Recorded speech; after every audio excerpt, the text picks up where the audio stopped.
Welcome to Lake Victoria. At 26,560 square miles, Lake Victoria is the world's second largest freshwater lake. The lake is bordered by the East African states of Uganda, Kenya, and Tanzania. Lake Victoria is used as a source of water, navigation, and transportation, recreation, and fishing. The Lake Victoria Basin is one of the most densely populated rural areas in the world. Several million people live within 50 miles of the Lake Victoria region. Unfortunately, there are a number of severe environmental issues facing Lake Victoria today. Human wastes, urban runoff, and sewage discharges have severely polluted the lake. People wash their cars in the lake, industries nearby dump waste in the lake, and in February of this year, a hotel in Homa Bay, Kenya, was found to be discharging raw sewage into the lake.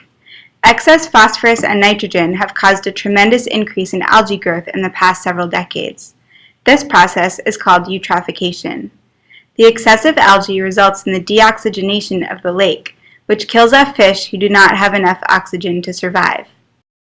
In 1989, an invasive weed called the water hyacinth invaded Lake Victoria. The water hyacinth has had a detrimental impact on the health and economies of communities surrounding Lake Victoria.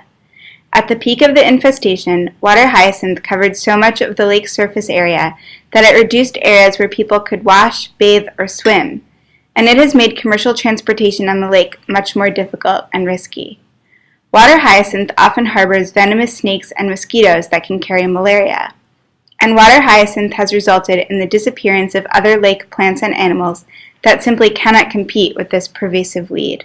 In addition to all these problems, deforestation is a major concern as well as people look for more land around the lake. All of these challenges and issues affecting the lake have various consequences that broadly fall into three categories. First are environmental consequences. Lake Victoria is a relatively shallow lake and is losing water at an alarmingly fast rate of 6 feet in the past 4 years.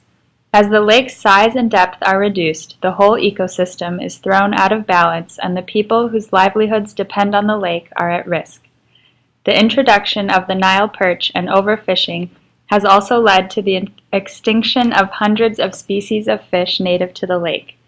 Second, there are health consequences that arise from the pollution of Lake Victoria.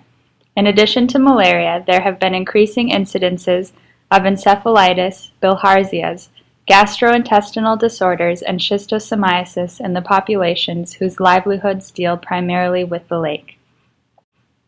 Finally, there are economic consequences, which include decreasing fish populations resulting in fishermen needing to work harder to make a living.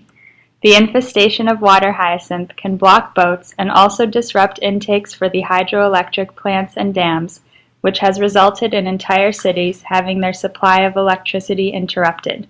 In the long term, at the rate the lake is being depleted, it is possible there may not be a Lake Victoria in the future.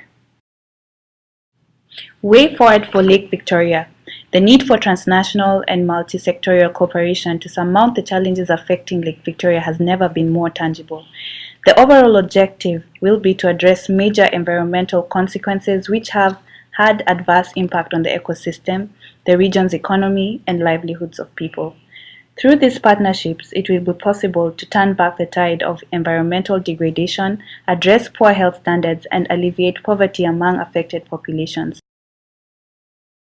In addition to the numerous innovative restoration projects currently in progress, we propose some basic interventions which we hope will bolster ongoing efforts to revive the lake. We propose 1. Reforestation through government-led and community-driven initiatives. 2. Provision of piped water to households and communities in the Lake Basin region. 3. Ensure household-level access to latrines so as to make the Lake Basin region an ODF or open defecation-free zone.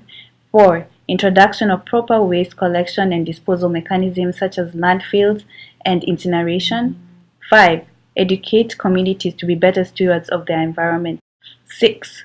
Promote healthy ecology through control of algae, nitrogen, water hyacinth, so as to increase the fish population. Thank you. Asante sana.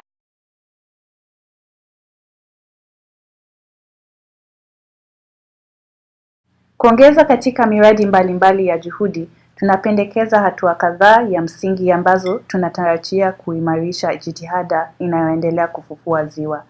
Tunapendekeza serikali ifanye yafuatayo. 1. Upandaji wa miti. 2. Kupeana maji ya bomba. 3. Kuhakikisha upatikanaji wa vyoo. 4. Utupaji sahihi wa takataka za binadamu, kilimo na viwanda. 5. Kuelimisha wakazi wawe mawakili bora wa mazingira yao. 6. Kukuza ekolojia bora kwa njia ya udhibiti wa mwani, nitrojeni na gugumaji ili kuongeza idadi ya samaki na kuhakikisha maisha ya wavuvi wengi wanaotegemea ziwa.